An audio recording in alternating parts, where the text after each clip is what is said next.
Okay, so now on to accessory structures, which are interesting. We're all interested in hair. Everybody likes to have nice hair. So during development, hair follicles develop from the epidermis. The follicles extend from the epidermis to the dermis and even to the subcutaneous layer.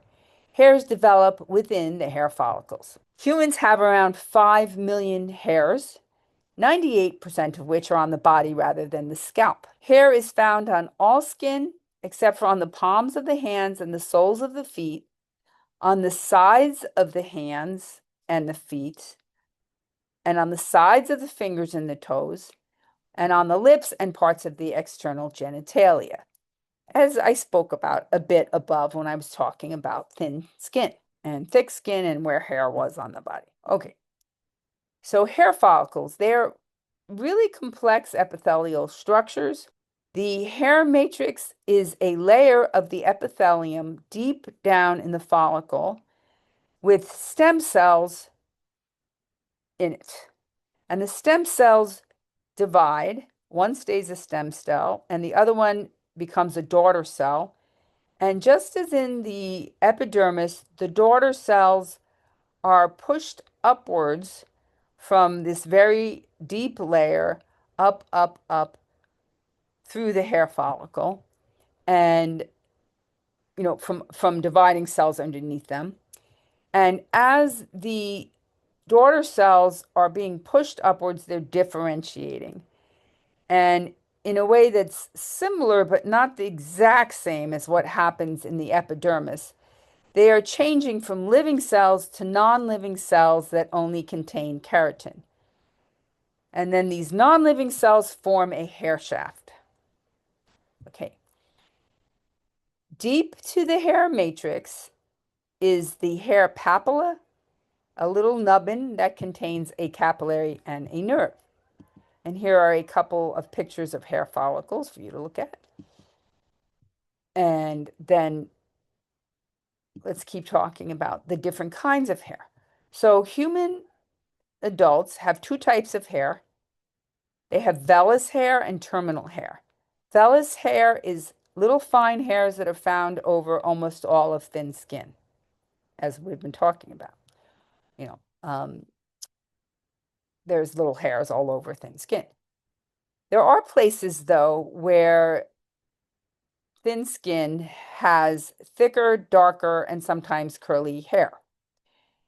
These areas are the hairs of the scalp, the eyebrows, the eyelashes, the beard, the armpits, and chest hair, abdominal hair, and pubic hair. Okay. Now, obviously, men have more terminal hair on average than women do. Of course, it also depends on ethnicity and genetics, how much hair an individual has. But we're familiar with different distribution of hair in men and women. I'll say no more. And now let's just talk about hair color for a second. So just because it's interesting to us, I think. So hair color depends on the type and the amount of melanin that's produced by melanocytes in the hair matrix. And here we see that way down here in the hair matrix are our little melanocytes. And if you go back to this, this picture here, we also see in this little picture of the hair matrix that there's little melanocytes there. So, okay, there are two types of melanin. The brown kind is called eumelanin, all right? U means, the prefix U means like normal, so like the normal melanin. So the people that have black hair and brown hair have large or moderate amounts of eumelanin. People that have blonde hair have very little eumelanin.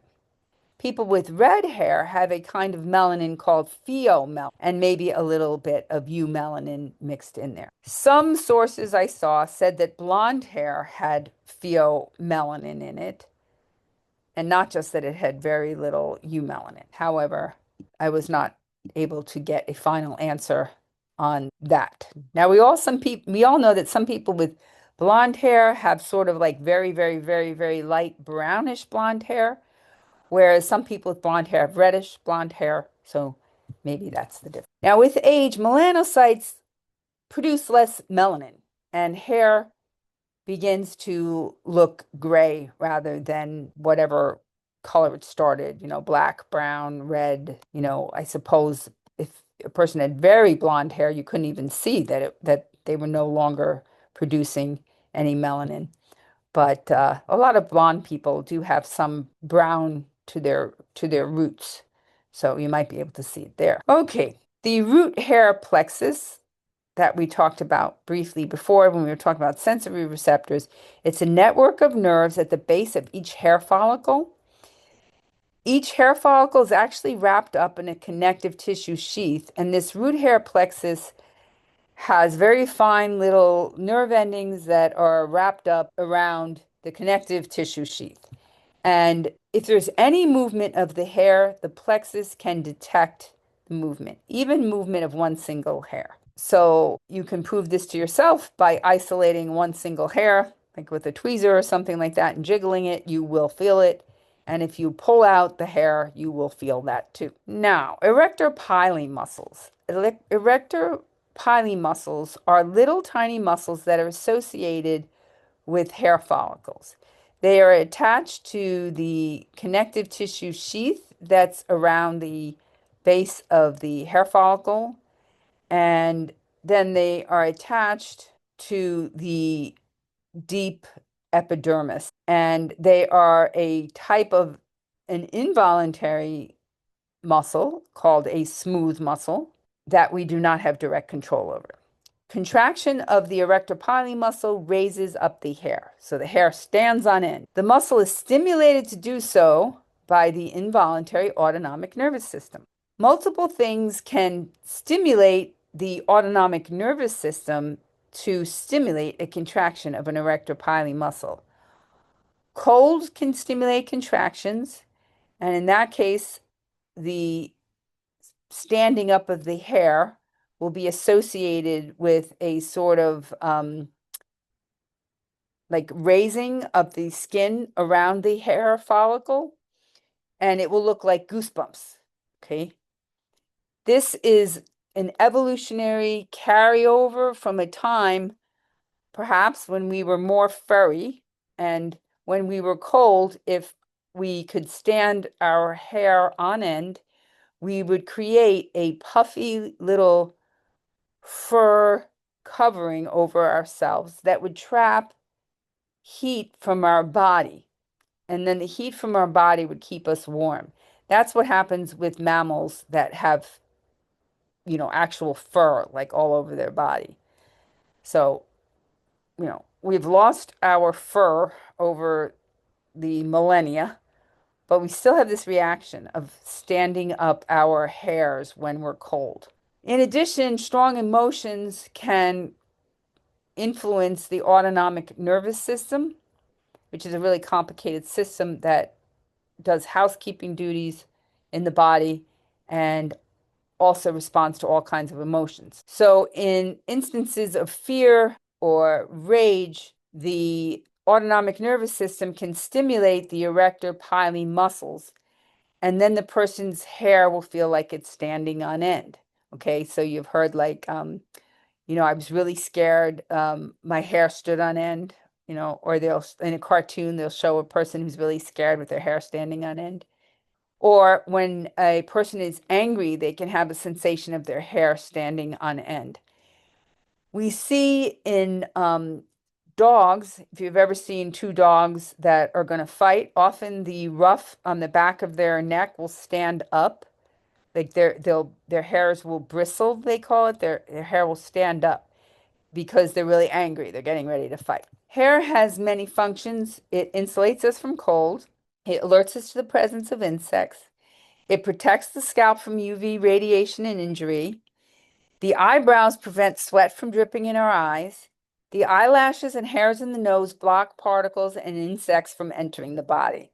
So it has quite a few functions, as well as, we believe, making us more attractive, to other people.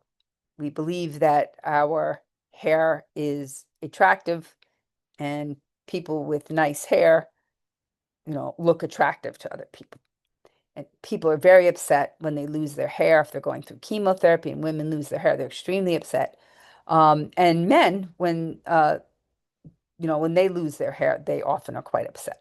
So, hair growth cycle. There are around 100,000 scalp hairs, and hair grows around 1/64th of an inch per day, or about an inch every 2 months. After about 2 to 5 years, a hair loses its attachment to the base of the follicle where it started, and it falls out. And then it is replaced by growth of a new hair from that follicle. About 75 hairs are lost a day, and this can actually be accelerated in different hormonal conditions. So, for example, hair grows more during pregnancy and is lost more after pregnancy as different hormones are in the body. Some men develop male pattern baldness due to both male hormones and their genetics. And like I said, they usually don't like it. Okay, so our next accessory structure is glands. And first, we're going to talk about sweat glands. But before we do that, there are both sweat glands and sebaceous glands. And this is a picture straight out of Martini's. They're showing us that there's two kinds of sweat glands and there's two kinds of sebaceous glands. So sweat glands first. The two types of sweat glands are eccrine sweat glands and apocrine sweat glands. Eccrine sweat glands are found in most skin. An adult has around 3 million eccrine sweat glands. So they truly are found all over the place. The palms of the hands and the soles of the feet have the most eccrine sweat glands. The palms have around 3,000 of these glands per square inch. And here's that picture again of the skin of a fingertip with the epidermal ridges. And then you see dotted along these epidermal ridges are little pores that are the openings of sweat gland ducts. Eccrine sweat glands secrete sweat directly onto the surface of the epithelium. Eccrine sweat glands secrete sweat by the eccrine mechanism, which remember was when secretory vesicles full of sweat go to the surface of the sweat gland cell. Little membrane around the secretory vesicle melds with the cell membrane, and the sweat that's inside the secretory vesicle is discharged out into the external environment. In this case, it would be the deeper part of the sweat gland, and then the sweat would go up through a duct onto the surface of the epithelium. What is sweat? It is mostly just water, 99%, and then it has a bit of sodium chloride salt in it. In addition, it has small amounts of other things. It contains antibacterial substances that help protect us from pathogens like different kinds of bacteria. And sweat also contains small amounts of waste that are being excreted from the body. And these can just be normal housekeeping waste products like urea, ammonia, things like that. Sweat decreases the temperature of the body. Sweat evaporates or changes from water to water vapor by using heat from the skin. So it's like the heat from our skin is cooking the sweat, and the sweat is rising, and it's the process of the water molecules absorbing the heat and jiggling back and forth faster so that they actually take off and leave the surface of the skin. That absorption of energy pulls the energy from the skin, and the energy is heat in the skin.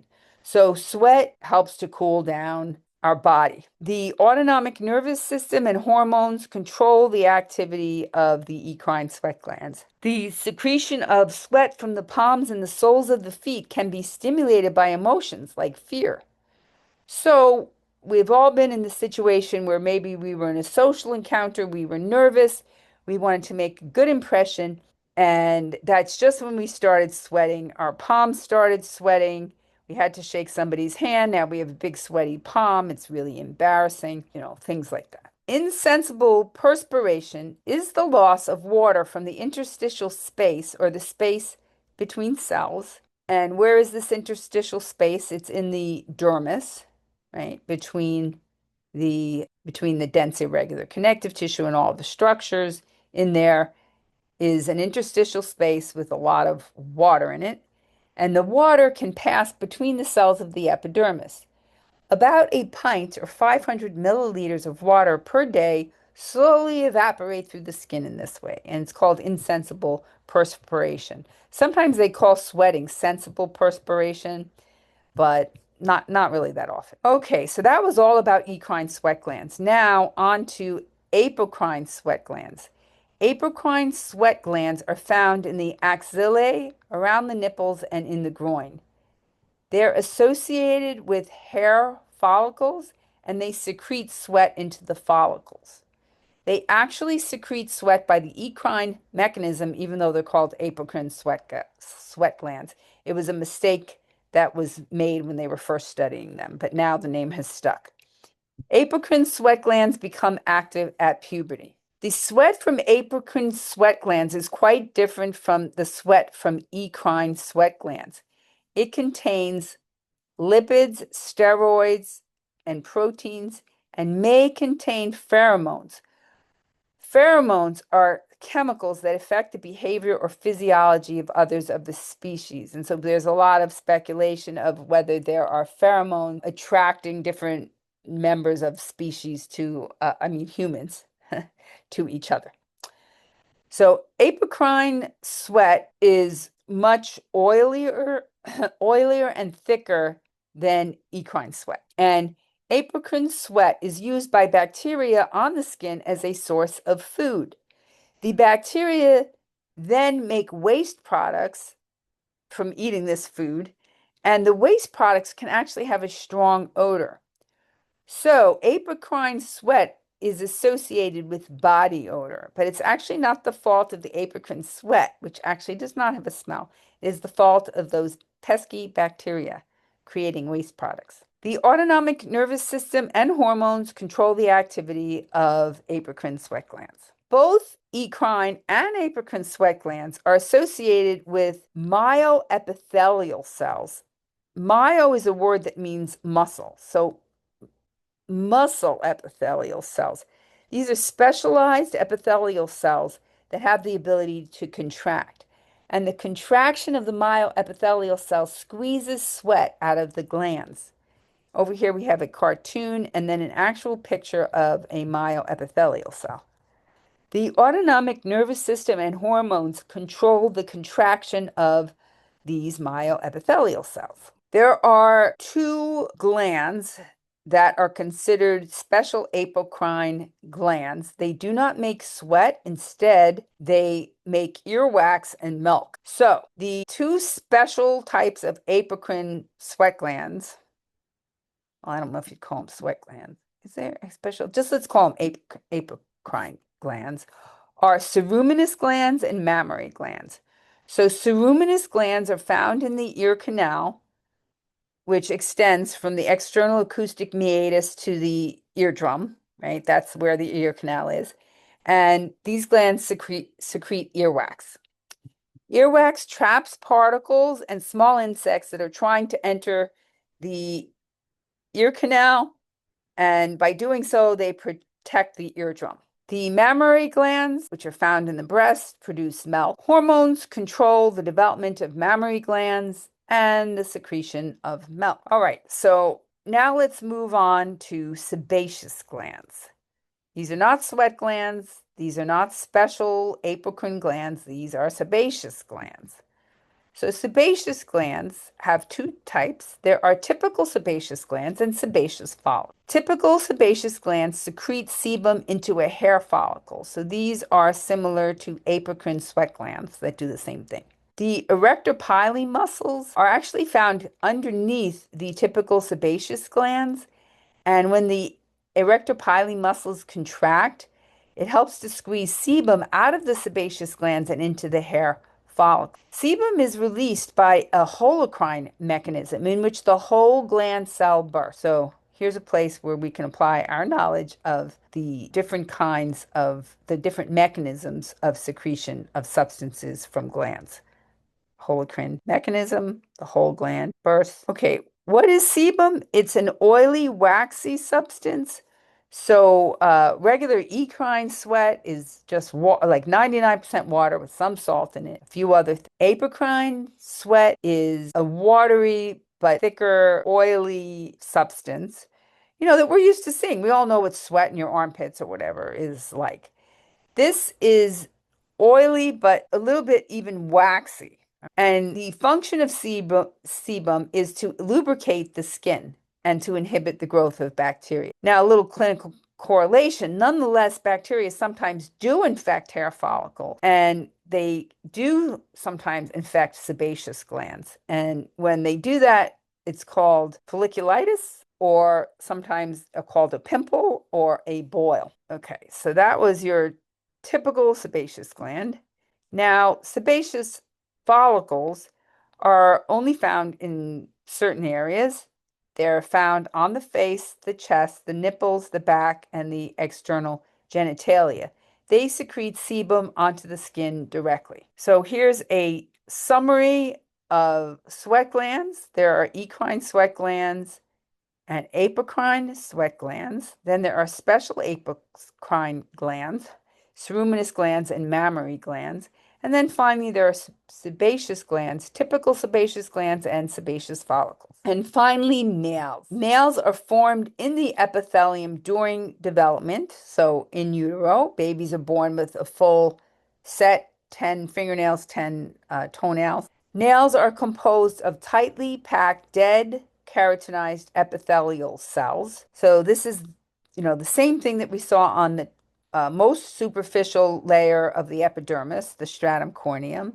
And this is what we saw in hair, but there are slight differences that are enough to make the top layer of skin and hair and nails a bit different, okay, in the way that they develop and then the tissue that they form, the way it looks, the way it is, etc. The nail is produced from the nail root, which is deep within the finger or the toe. As a matter of fact, the nail root is quite close to the bone. It's shown here, just about touching the periosteum, and then grows from the nail root and comes out as the nail body. The nail body lies over the nail bed. The nail bed is very sensitive. So if you break a nail and you break it below the level of the usual level of the nail body, it's quite uncomfortable. Okay, what is the function of nails? Well, in humans, to protect the fingers and the toes. In some other animals, of course, their nails are actually claws, and they use their nails to attack or defend themselves from other animals, or sometimes to hunt or something like that. Blood vessels are found below the surface of the nail, and they give nails a nice pink color as long as the person is well oxygenated. And that is the end of that. So I'm going to stop my share and I'm going to end the meeting for all. See you soon.